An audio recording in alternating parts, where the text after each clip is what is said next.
오늘 제목은 나를 존중히 여기는 자, 나를 멸시하는 자입니다. 서론을 보시면요, 여러분들도 이런 말 들어보셨습니까? 예배를 귀히 여기는 자를 하나님이 귀히 여기시고, 예배를 멸시하는 자를 주님도 멸시하신다. 이것은 제가 아주 어려서부터 저희 부모님으로부터 받았던 신앙 교육입니다. 그래서 여기 이제 같은 교육을 받은 사람도 앉아 있는데, 제가 받았던 최고의 임팩트 강했던 교육은 제가 아팠던 날이었어요.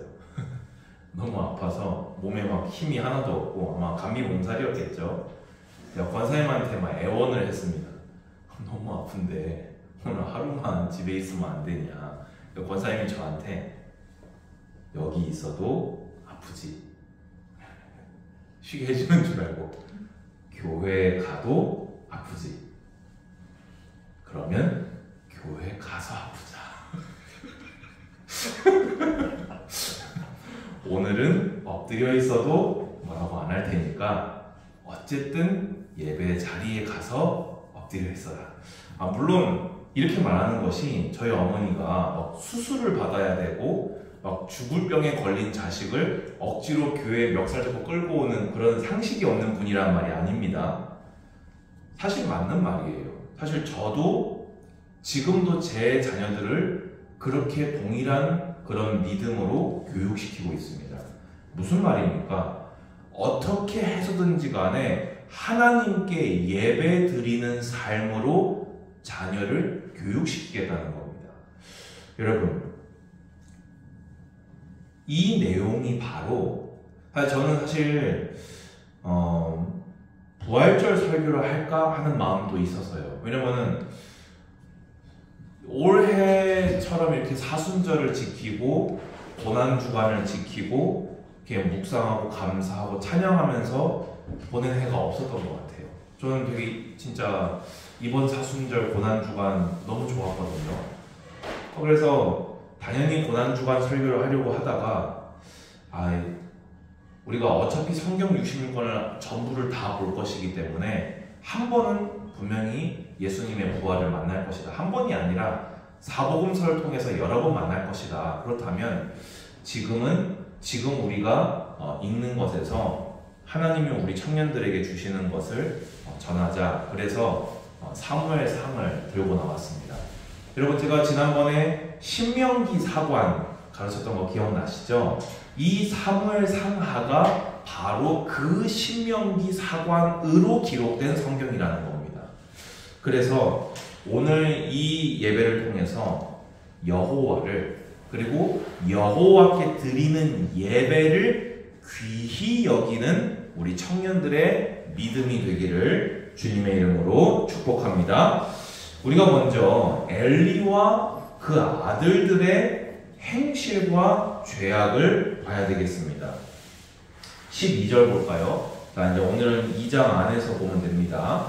2장 12절 보면요, 엘리의 아들들은 행실이 나빠 여호와를 알지 못하더라 되어 있습니다. 여러분, 엘리가 누굽니까? 엘리가 누구예요? 사사이자 대제사장입니다. 그러면 엘리의 아들들은 당연히 직분이 뭐겠어요? 제사장들입니다. 그런데 지금 제사장들이 어땠다고요? 행실이 나빴고, 그 행실이 나쁜 이유가 뭐였다고요? 여호와를 알지 못했다고요. 이게 가능합니까? 가능하다고 성경이 얘기합니다. 예배 자리에 나와 앉아 있는데 몸만 앉아 있는 것도 가능하다는 이야기입니다. 저는 모태신앙입니다. 모태신앙으로 태어나서 여호와를 알지 못하는 것 또한 가능하다는 이야기입니다. 오직 성경, 오직 예수를 가르치는 교회에서 예수와 상관이 없는 사람으로 단체에만 소속되어 있을 수 있다는 이야기입니다. 이때에도 예수님 때에도 지금도 여러분의 자녀들도요. 오늘 이 말씀을, 이 경계를 아멘으로 받으시기 바랍니다. 이 말은 말 그대로 여호와가 누구세요? 했다는 말이 아니에요. 하나님을 온전히 믿고 하나님으로 인정하고 하나님으로 경외하지 않았다는 말입니다. 제가 이게 펜이잖아요. 펜인데 제가 이거를 이렇게 리모컨 취급하면요, 저는 이걸 모르는 거예요. 왜 안 켜지지? 제가 이러고 있으면 제가 정신이 좀 이상한 사람이겠죠. 아니면 뭐 공기청정기가 켜져라, 에어컨이 켜져라. 펜은 그런 게 아니잖아요. 펜은 뭐지요? 글씨 쓰는 거잖아요. 아니, 하나님이 하나님이신데 뭐대로요? 성경에 기록된 대로요. 예수님이 오늘 우리 부활절 부활하신 하나님이 우리에게 주신 유일한 구원의 길 그리스도이신데 그분을 그렇게 믿지 않았다는 거예요.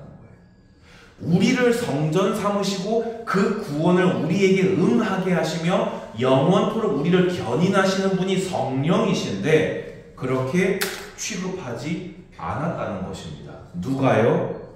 제사장들이요. 여러분, 이 어마어마한 말씀 앞에 여러분을 한없이 진실하고 겸손하게 하나님 앞에 세우십시오. 여러분은 예배를 귀히 여기는 분이 맞습니까? 오늘 여기 앉아 있으면 귀히 여기는 게 맞습니까? 물론 여러분 여기 앉으셔서 정말 잘하셨습니다. 예배당에 잘 나오셨습니다.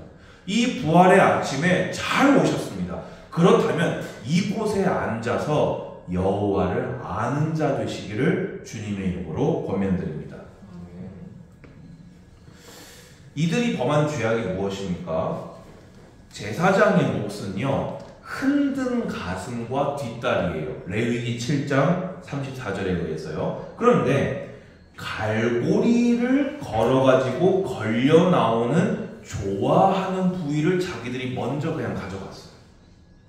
또 심지어 모든 제물은요, 가장 귀한 기름을 여호와께 먼저 태워드리고 그 다음에 제사장에게 할당된 몫을 가져야 돼요. 그런데 이 성도가 하나님을 예배하겠다고 기름을 태우려고 하는데 딱 그 사람을 협박하면서 너 기다려. 내가 원하는 거 가져간 뒤에 그 다음에 하나님께 예배 드릴 수 있어. 왜냐면 그 당시에는 제사장이 예배를 안 드려주면 예배가를 드릴 수 있어요? 없어요? 없어요. 자기의 권한을 이용해서 하나님께 바쳐야 될 기름을 먼저 태워야 됨에도 불구하고 뭐를 먼저 했다고요? 자기 사리사욕 채우는 거를 더 우선시했다고요. 하나님께 영광 돌리는 것보다 지정된 자기의 목 이상의 것을 챙기는 것을 우선시했다고요. 여러분, 이게 물론 이렇게 하고 나서 이 홈리와 비느하스가 예배를 인도했겠죠. 그럼 여러분 그것을 예배로 보십니까? 하나님은 그걸 예배로 안 보셨다는 겁니다. 제사장이 하나님이 소금 언약으로 몫을 지정하신 건 사실이에요. 그런데 뭐가 우선돼야 됩니까? 하나님께 영광 돌려야 돼요. 하나님께 영광 돌려야 된다고요. 그런데 이 홈리와 비느하스는 하나님을 모르는 자들인 거예요. 주의 구원을 모르는 자들인 거예요. 여러분, 이 부활절, 부활의 아침에 부활의 은혜를 모르는 자 되지 않기를 주님의 이름으로 축원드립니다. 아멘. 그래서 17절 보세요. 이 소년들의 죄가 여호와 앞에 심히 크면 그들이 여호와의 제사를 멸시하며. 여러분, 예배를 멸시하는 것을 주님은 죄 없다 하지 않으십니다. 예배를 예배같이 드리시기 바랍니다. 예배는 여러분의 모든 것을 하나님께 드리는 시간입니다. 왜 드리지요? 이미 받은 은혜에 감사해서. 그러면 예배자의 기본은 무엇입니까? 내가 받은 구원에 감사하는 것입니다. 주님이 내게 베푸신 은혜에 감사하는 것입니다. 뭐를 더 달라고 하는 시간이 아니라, 은혜를 뭘 또 더 필요해서 뭘 또 더 받으려고 하는 시간이 아니라, 주님이 베푸신 은혜에 감사함으로 나를 진실되이 하나님께 드리는 것. 아멘? 근데 주님은 놀랍게도요, 또 은혜를 주실 뿐이에요. 그런데 홈리와 비느하스는 그게 아니었죠. 드리기 이전에 자기 것 먼저 취하기 바빴다는 것입니다. 그런데 여기서 그치지 않고요. 진짜 22절 보세요. 엘리가 매우 늙었더니, 성경은 98세다 얘기하죠. 나중에 뒤로 넘어가서 목 부러져서 죽잖아요. 그의 아들들이 온 이스라엘에게 행한 모든 일과 회막문에서 수종드는 여인들과 동침하였음을 듣고. 그냥 이거 뭐라고 설명하겠습니까? 그냥 미치고 환장하겠어요. 보고 있는데요.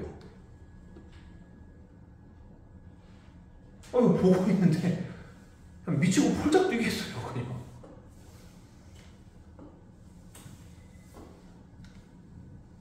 얼마나 하나님이 우스우면 이런 일을 교회에서 할 수가 있어요.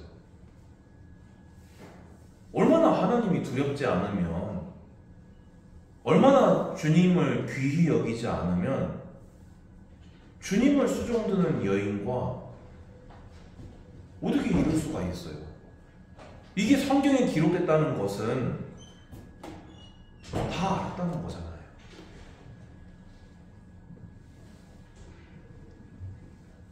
그런데 성경은요, 29절 보세요.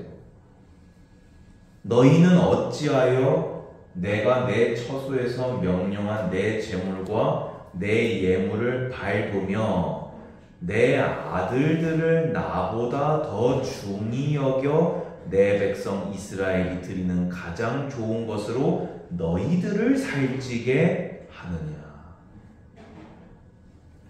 엘리는 어떻게 했다고요? 하나님보다 아들들을 더 귀히 여겼어요. 저는요, 이것을 정말 경계합니다. 왜냐면요, 지금은요, 아이들이 귀한 시대예요. 나도 한 명 낳는 시대예요. 그래서요, 하나님보다 자녀를 우선하는 것을 교회 안에서 너무나 손쉽게 찾아볼 수 있는 시대예요. 엘리가 여기 보면은 뭐라고 한 말이 나오긴 나와요. 그런데 너무 늦었어요. 솔직하게 이 지경이 되도록 엘리가 몰랐을까요? 분명히 알았어요. 말하기는 했어요. 그런데 강하게 하지 않았어요. 왜지요? 마음을 아시는 하나님께서 정답을 얘기하셨어요. 엘리의 두 아들은 하나님보다 자신들의 배불리는 걸 우선했고요. 엘리는 하나님보다 뭘 우선했다고요? 자기 자식들을 우선했다는 겁니다. 결국에는 엘리마저도 여호와를 참되게 경외한 것이 아니었다는 겁니다. 그래서 하나님께서는요, 27절 이하 보세요. 하나님의 사람이 엘리에게 와서 그에게 이르되 여호와의 말씀에 너희 조상의 집이 애굽에서 바로의 집에 속하였을 때에 내가 그들에게 나타내지 않았느냐. 쉽게 얘기해서 내가 출애굽시킬 때 아론을 특별히 세워서 그를 대제사장을 삼고 레위 안에서도 너희 가게를 제사장 가문으로 불러서 내가 너희에게 원래 이스라엘 백성이 나에게 바치는 그 제물을 너희의 생계의 몫으로 보장해 주지 않았더냐 라고 말씀하시는 거예요. 쉽게 해서 주님이 이 제사장 가문에 더 특별히 베푸신 은혜를 강조하고 계신 겁니다. 그런데 지금 이 엘리와 엘리의 아들들이 범한 죄악은 뭐예요? 주님이 특별히 베푸신 그 제사장 직분을 욕되게 했고요. 주님이 그들에게 은혜로 베풀어 주신 재물을 욕되게 만들었다는 것입니다. 여러분, 예수께서 여러분을 구원하기 위해 성육신하셨어요. 여러분이 당할 모든 신문과 고초와 질고를 예수가 타당하셨어요. 그분께서 여러분이 지셨어야 했을 십자가를 대신 지시고 모든 고통 타당하셨어요. 그리고 부활하시고 그것을 값을 요구하지 아니하시고 은혜에 인하여 믿음으로 여러분을 구원하셨습니다. 아멘? 그런데 여러분들이 그 주님을 배반하면 되겠습니까? 저는 지금 여러분을 막 협박해서 몰아세우고 싶은 마음이 없어요. 주님이 지금 말씀하시는 게 바로 그 얘기라는 거예요. 내가 뒤에서 배은망덕하다라고 얘기하고 계시는 거예요. 내가 너희를 구원하면서 특별히 너희 레위를, 그 레위에서도 특별히 제사장 너희를 구별하였고 그 나의 몫인 내 예물을 너희의 몫으로 주기까지 하였거늘 너희가 딱 그것을 가지고 범죄하느냐. 여러분, 주님의 은혜를 가지고 주님을 사랑하시기 바랍니다. 주님께 받은 은혜를 가지고 주님을 일생토록 예배드리시기 바랍니다. 아멘.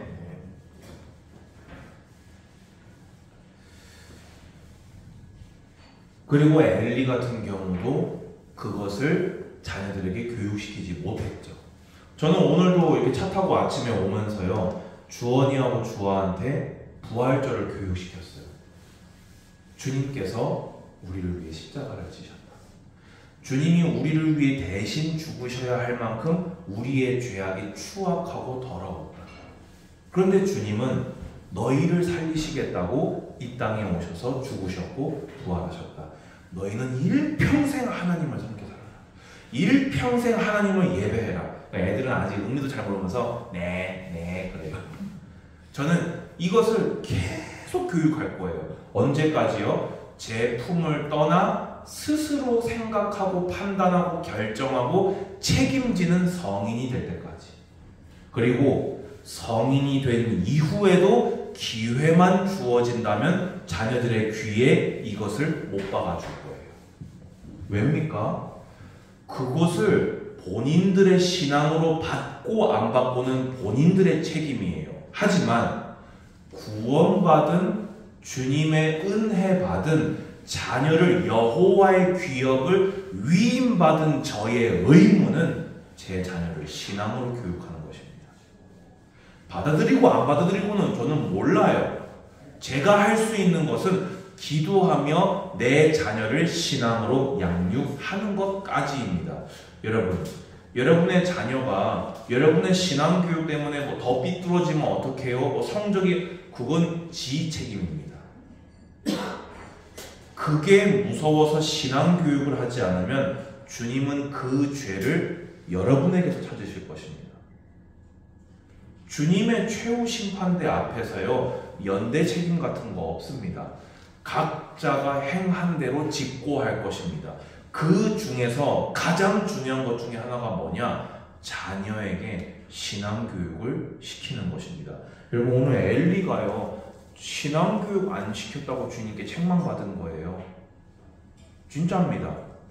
자녀가 신앙교육 안 시켰다고, 하나님을 더 우선시하지 않게 가르쳤다고 주님께 책망받은 거예요. 사사요 대제사장인 엘리가요. 오늘 이걸 마음에 품으시고, 나는 내 자녀에게 반드시 하나님만 섬겨 살 것을, 예배만큼은, 헌금 생활만큼은 내가 반드시 내 자녀에게 교육시키겠다 결단하시기 바랍니다. 그 결과 30절부터 보세요. 그러므로 이스라엘의 하나님 나 여호와가 말하노라. 내가 전에 내 집과 내 조상의 집이 내 앞에 영원히 행하리라 하였으나, 그 비느하스가 창을 가지고 우상 숭배한 자를 꿰뚫었을 때 받았던 영원한 언약이었지요. 근데 이제 나 여호와가 말하노니 결단코 그렇게 하지 아니하리라. 나를 존중히 여기는 자를 내가 존중히 여기고 나를 멸시하는 자를 내가 경멸하리라. 여러분 이걸 마음에 딱 담으십시오. 이게 신명기 사관입니다. 이걸 마음에 딱 새기십시오. 여러분은 뭐만 기억하시면 되시냐? 하나님을 귀히 여기는 자는 하나님 또한 귀히 여기신다. 이걸 마음에 딱 새기십시오. 그리고 경계로 마음 딱 가장 밑바닥 속에 딱 심겨 놓으십시오. 주님을 멸시하는 자를 주님도 멸시하신다는 것을.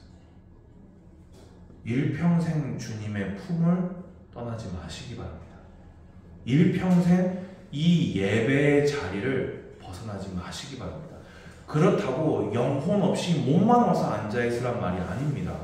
참되게 여러분을 드리시기 바랍니다. 아멘. 무서운 저주가 쏟아져요. 보라, 내가 내 팔과 내 조상의 팔을 끊어 내 집에 노인이 하나도 없게 하는 날이 이를지라.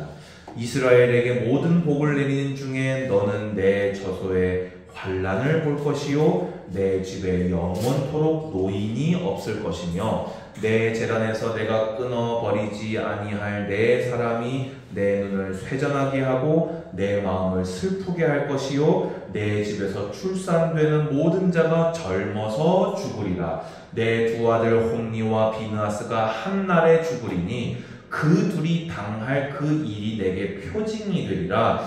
그러니까 지금 이게요, 쉽게 얘기해서 그거 아시죠? 제사장 가문은 이다말 계열과 엘르아살 계열이 있어요.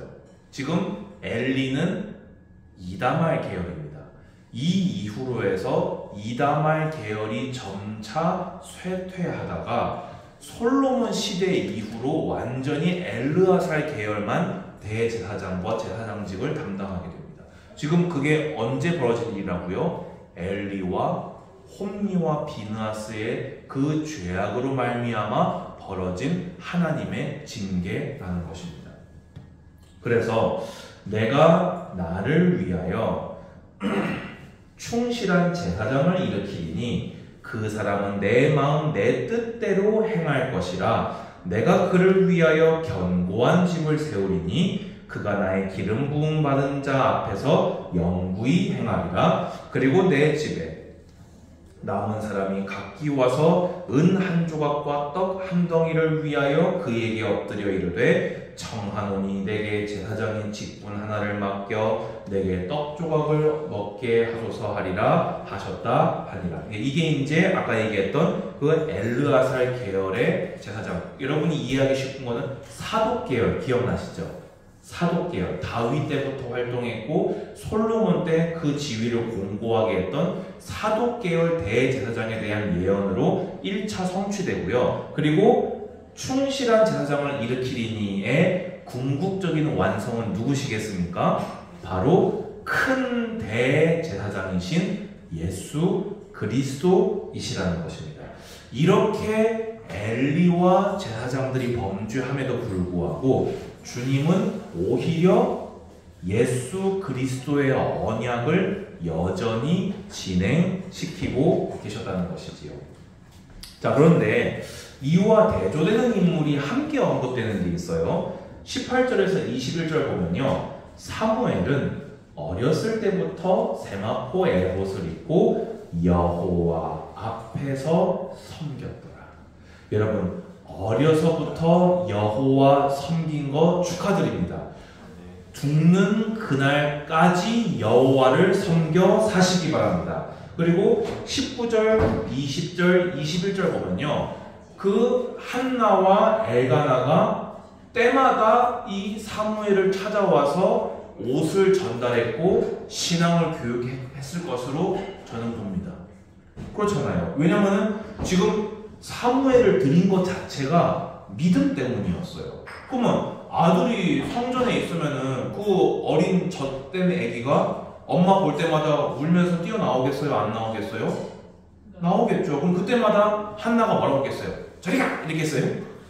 뭐라고 했겠습니까? 너는 하나님이 주신 아이다. 엄마가 기도해서 너를 받았다. 엄마가 너를 달라고 할 때 너를 주시면 네 모든 삶을 주님께 드리기로 맹세했다. 그래서 엄마는 네 젖을 떼자마자 너를 하나님께 드렸다. 너는 일평생 주님을 위해서 살도록 하여라. 반드시 얘기했을 거예요. 근데 저는 그게 확실하다고 보는 이유가 뭐냐면요, 한나가 이후로 복을 받아요. 그게 21절 하반절입니다. 세 아들과 두 딸을 낳게 하셨고, 구약에서는요 다자한 것은요 하나님의 복입니다. 저는요 이게 엘리와 너무 비교되지 않아요. 엘리는 뭐라고 저주를 받았다고요? 네 아들들이 한날에 죽는 것이 너에게 표징이 될 것이다. 그런데 한나와 엘가나는 뭘 받았다고요? 세 아들과 두 딸을 받았어요.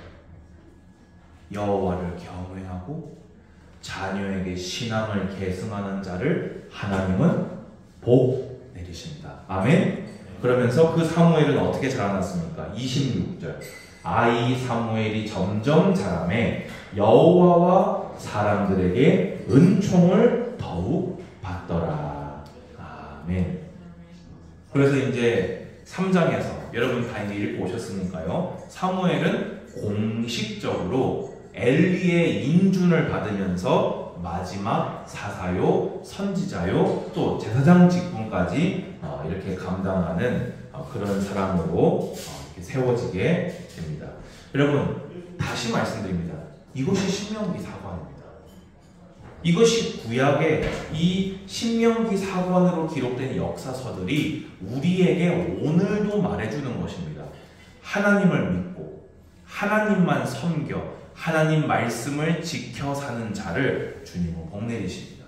반대로 여호와를 멸시하고 불신앙, 불순종하는 자를 주님은 저주와 재앙을 내리십니다. 그런데 하지만 이 메시아의 언약을 계속 이어가셨잖아요. 하지만 회개하고 돌이키는 자에게 언제든지 은혜를 회복시켜 주시는 분이시라는 것입니다. 자, 결론으로 적용해 보겠습니다. 여러분, 목사가 이렇게 가지고 있는 그 믿음이 있어요. 저는 지난주 중에도 현장에서 우리 성도들 이렇게 만나면서 제가 이렇게 했던 고백이에요. 예배를 드리는 사람은요, 어떻게든 간에 결국에는 그 예배 때문에 살게 되어 있습니다. 여러분이 앞으로 나락을 뒹구는 것 같은 순간이 여러분 인생에 몇 번 찾아올 겁니다. 그때요, 오늘 지금 저를 보세요. 제 말을 반드시 기억하십시오. 엉엉 울면서 굴러 들어와도 저 맨 뒷자리라도 앉았다가 나가십시오.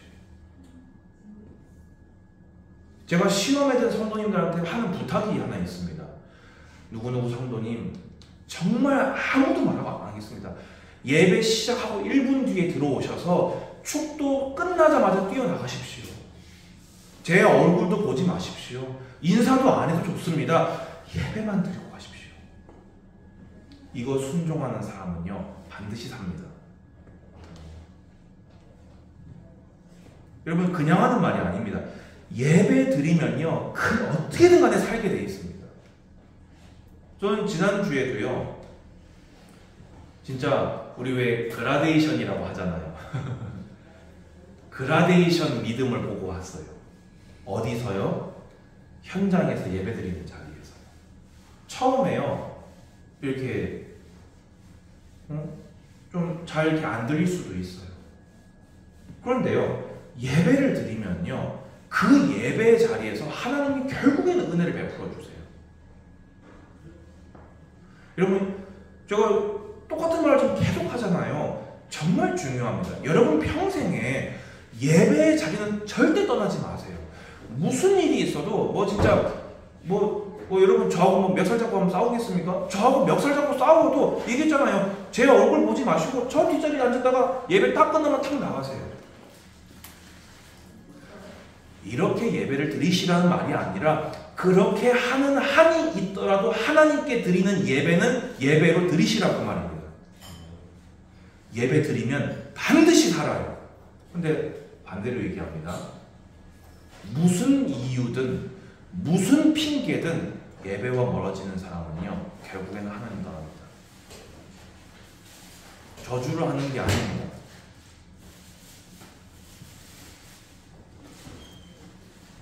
예배를 멸시하는 자는 본인이 하나님을 떠납니다. 여러분 기억하세요. 아파서 병원에 있지 않으면 안 되는 상태가 아니거든 여기 앉아서 있으십시오. 우리 과로하다 보면 피곤하기도 해요. 저는 그걸 목사가 설교할 때 그런 일이 있으면요 안타깝지 힘냈으면 좋겠지 그걸 가지고 뭐라고 하지 않아요. 저는 어떤 분은 저한테 그런 얘기 하신 적이 있어요. 이렇게 맨날 자는데 목사님 보기 민망해가지고 교회 못 나가겠다 이런 분도 있었어요. 저는 그건 모르겠습니다.